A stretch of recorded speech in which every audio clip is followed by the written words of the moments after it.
buenas a todos y bienvenidos, bienvenidas a un nuevo capítulo del Vitalista, un podcast donde os hablo de salud, de osteopatía en algún momento y el espacio donde un servidor, Andrés Cuadrado, aprovecho para compartir aquel conocimiento que creo interesante para el bien común.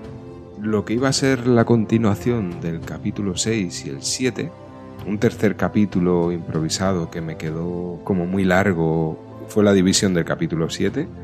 Al repasar el guión, al ver cómo había quedado y tal, me he visto en la necesidad de volverlo a grabar y se ha convertido en el capítulo 8.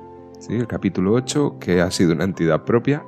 Pese a ello, si no habéis escuchado los capítulos anteriores, el 6 y el 7, os recomiendo que los oigáis para tener una visión más amplia del tema de hoy. Lo que sería el cuidar la salud sería el 9º punto del modelo de salud versus el modelo de enfermedad. Y realmente lo he titulado así: ¿qué podemos hacer nosotros para mejorar nuestra salud? Tras hablaros en el capítulo 7 de los mecanismos de autorregulación, describir el cómo enfermamos o cómo la disfunción precede a la enfermedad, y hablaros de las diferentes esferas en las que podemos entender la salud, lo que hemos conseguido es crear un contexto en el que unas actuaciones, unos hábitos y unas herramientas nos van a ser útiles para trazar un plan, un camino hacia un buen estado de salud. Dilatándolo un poco, vamos allá. ¿Qué podemos hacer nosotros? Llevo años dándole vueltas a todo lo que estoy escribiendo y locutando. Cómo ordenar la información que yo he ido recibiendo, procesando y aplicando. Y estoy llegando a conclusiones muy interesantes. Os voy a hablar de cosas que escucháis a diario, cambiar hábitos de los que os han hablado pues vuestro médico, el terapeuta al que hayáis ido, vuestra pareja, vuestro cuñado y hasta el compañero de trabajo deportista que se cuida mogollón, que se suplementa, que no toma multitud de productos, que lava su ropa sin suavizante. Entonces, a medida que voy escribiendo los guiones, a medida que voy acumulando información, me van surgiendo nuevos temas para completar esta realidad de la salud desde un punto de vista vitalista, es decir, poniendo el sentido común y la vida, todo lo que comporta la vida, en el centro. Me doy cuenta que para 5 de los puntos que voy a enumerar hoy no hace falta que dedique un podcast y todos los recursos que estoy invirtiendo. Realmente tenéis esta información explicada por profesionales que dedican la mayor parte de su tiempo a la divulgación y que por mucho que yo lo trabaje, no os voy a poder aportar más valor que ellos. Pero esta información que yo consumo, que llevo a la práctica y con la cual me pongo en consonancia, me doy cuenta que para 5 de los puntos que voy a enumerar hoy no hace falta que dedique un podcast y todos los recursos que estoy invirtiendo.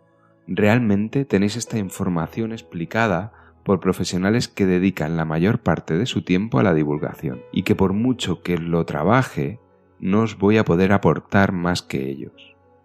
Pero esta información que consumo, que llevo a la práctica y con la cual me pongo en consonancia, no es aprovechable y no te va a dar el fruto si no hay una correcta ingeniería interior, si no entendemos el mundo de otra manera, si la mentalidad, el subconsciente que mora por debajo de nuestras decisiones, no tiene los fundamentos adecuados.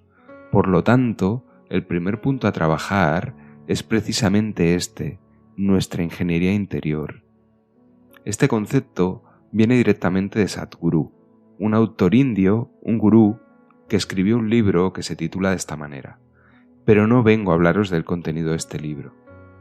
Puede ser interesante algún día, pero ahora simplemente uso este concepto dándole un pequeño homenaje y porque me ha parecido el concepto que más se adecúa a la idea que os quiero transmitir.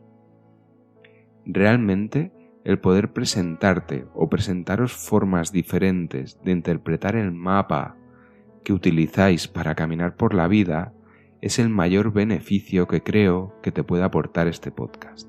Es muy claro, hoy os razonaré brevemente el por qué lo que ingerimos, lo que bebemos, la gestión de las emociones, la mente y el estrés, el descanso y la actividad física son los pilares de la salud. Pero si solo necesitásemos la información para hacer un cambio a mejor, la vida sería mucho más fácil. Mucha gente se quedaría sin nada que divulgar y la salud pública iría de otra manera. El problema es que para llevar la información a la realidad hay que procesarla y pasarla por un filtro interior que está muy viciado, que tiene grabadas a fuego creencias que son, en el mejor de los casos, limitantes, verdades que damos por ciertas, que son muy discutibles, y confrontar esto me he dado cuenta que es el principal tema de este podcast.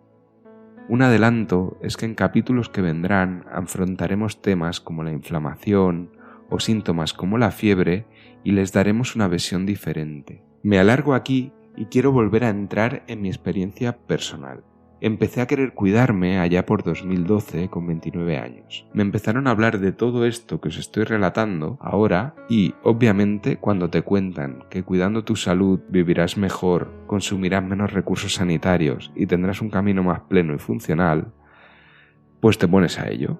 Quien me conoce de estos últimos 10 años, tal vez mi familia, mis compañeros de trabajo y algunos amigos, me han visto ganar peso, perder peso, hacer ejercicio, dejar de hacerlo, dejar de fumar, volver a fumar y volver a dejarlo, leer muchos libros, tener un discurso, cambiarlo, centrarme en una postura, con unas creencias e irlas sustituyendo por otras.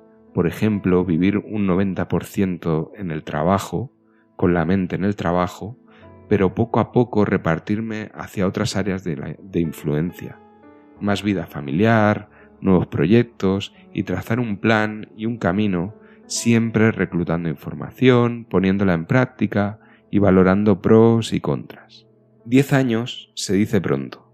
Es decir, si te digo que has de comer bien, te explico cómo, que has de hidratarte bien y te explico cómo, que has de hacer ejercicio y vas a un profesional y te pones a entrenar, si te explico algunas pautas para optimizar y dar importancia a las horas de sueño y lo consigues y vives en un medio interno y externo que te permite tener un adecuado estado mental y gestionar tus emociones y el estrés, te pediría que grabes un podcast, que lo dejes en los comentarios y tienes un seguidor. Y cuando quieras tienes un té pagado y nos lo tomamos alegremente y hablando. Pero si no es el caso, como es normal, quédate conmigo y vamos a ir andando este camino juntos. Déjame que te muestre lo que yo he aprendido y poco a poco introduce cambios a mejor. Este proceder y esta forma de verlo es algo que a mí, en su día, me habría ahorrado mucha frustración y culpa, ya que otra cosa que hay que tener clara es que cada cambio es paulatino. Cada paso atrás es necesario y siempre, en el fondo de lo que haces, hay una buena intención y la mejor acción que te puedes permitir en base a lo que eres y a cómo te has desarrollado. Por lo tanto, la mentalidad, la ingeniería interior con su copyright es el primer cambio que hay que hacer para cuidar la salud. Y una primera creencia, un extra más que te quiero dar a día de hoy, es que tengas confianza en tu cuerpo, en tus capacidades para recuperarte y reponerte. Es vital, lo he razonado y lo seguiré razonando. Salvo en casos de mal mayor o de patología grave, el cuerpo tiene sus recursos. No siempre hay que parar los síntomas como la fiebre o la inflamación. Son mecanismos de sanación de nuestro cuerpo y muchas veces es más aconsejable parar nosotros, descansar y tener una conducta expectante, vigilancia y control que tomar medidas para pararlos de raíz. De esto sí que os voy a hablar en profundidad. De todas formas es un tema complejo y por escuchar este podcast tampoco te recomiendo para nada que dejes de tomar medicación, ni nunca lo haré. Siempre toma las decisiones en consenso con los profesionales a los que acudas. Lo siguiente que podemos hacer es cuidar y facilitarle al cuerpo su capacidad de autorregulación. El poder facilitar esto pasa por 5 factores muy fáciles de enunciar, pero que necesitan mucho trabajo para llevarlos a cabo. De esta forma, lo que tenemos es un mejor terreno en el que nuestro cuerpo le va a costar más enfermar. El primer factor, y no por orden de importancia, va a ser la alimentación. El comer con coherencia a lo que somos, a lo que necesitamos y a cómo funcionamos es vital.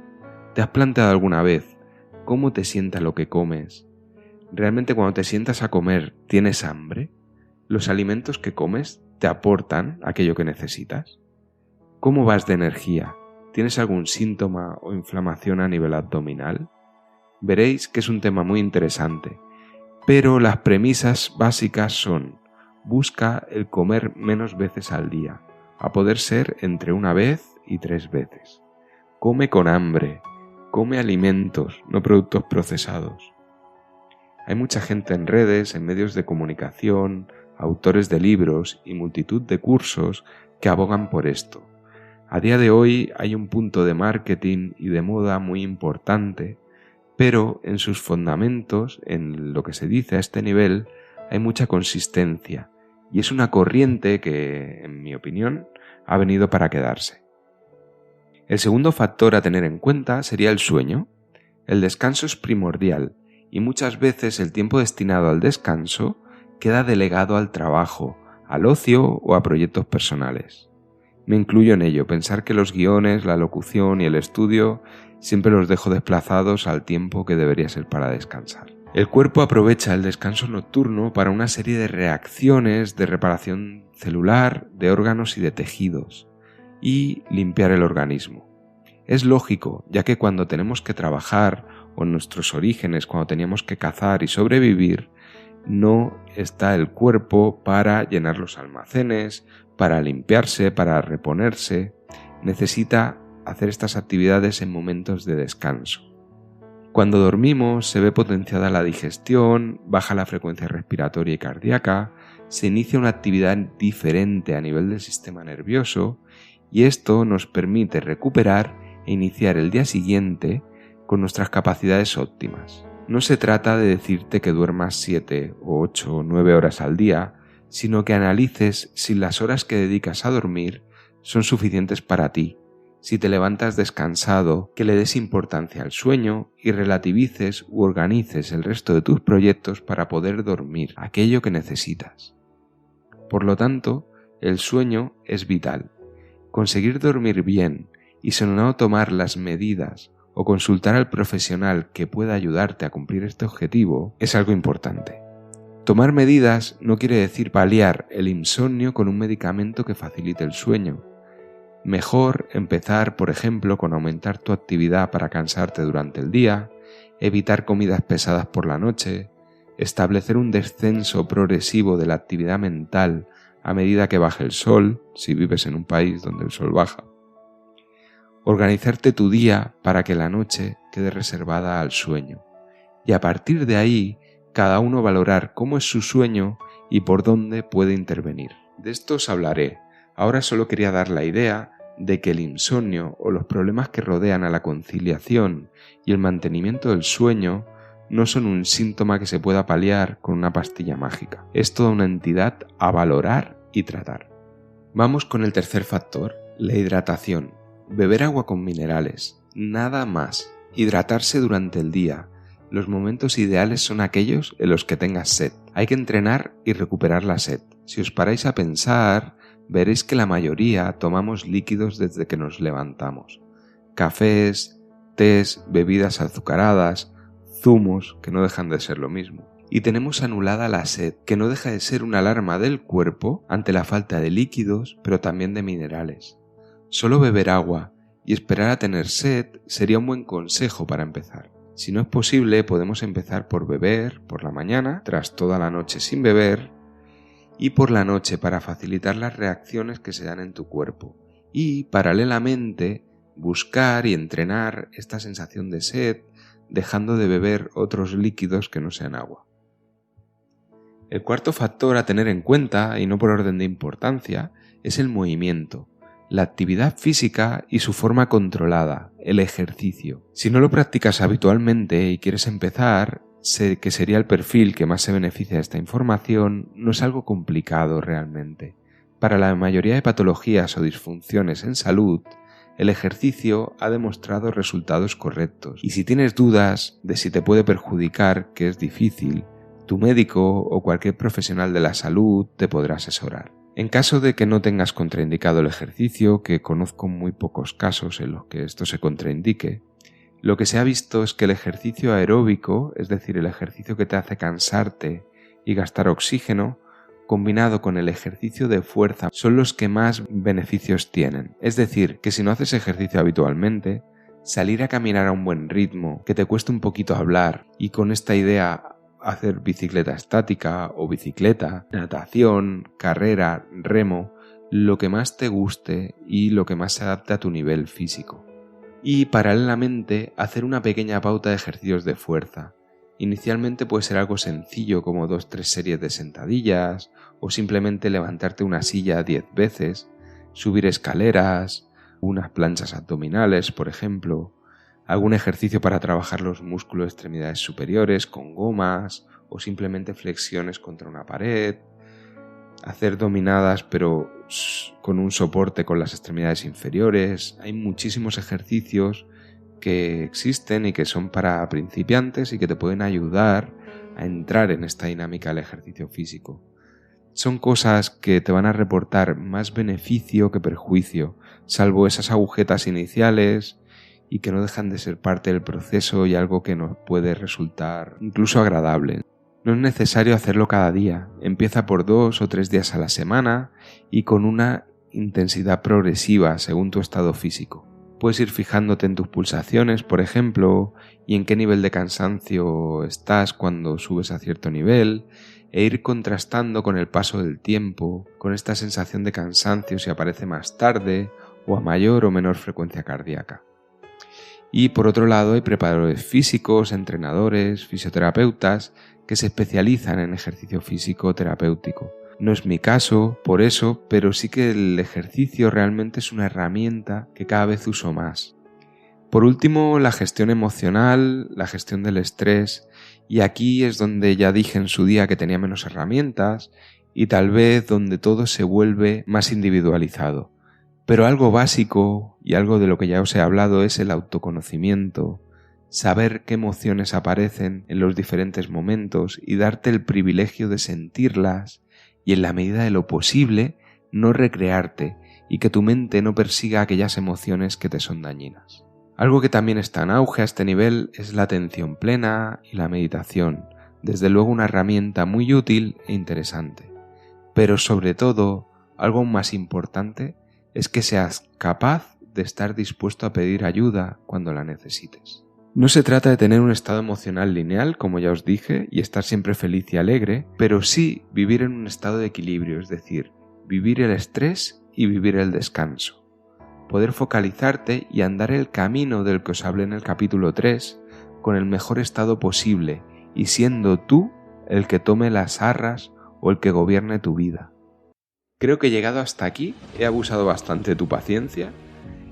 Simplemente darte las gracias por haber llegado hasta aquí y deciros que estoy presente siempre en los comentarios por los diferentes canales, en mi correo electrónico acuadrado83@outlook.com y por Instagram también en acuadrado83.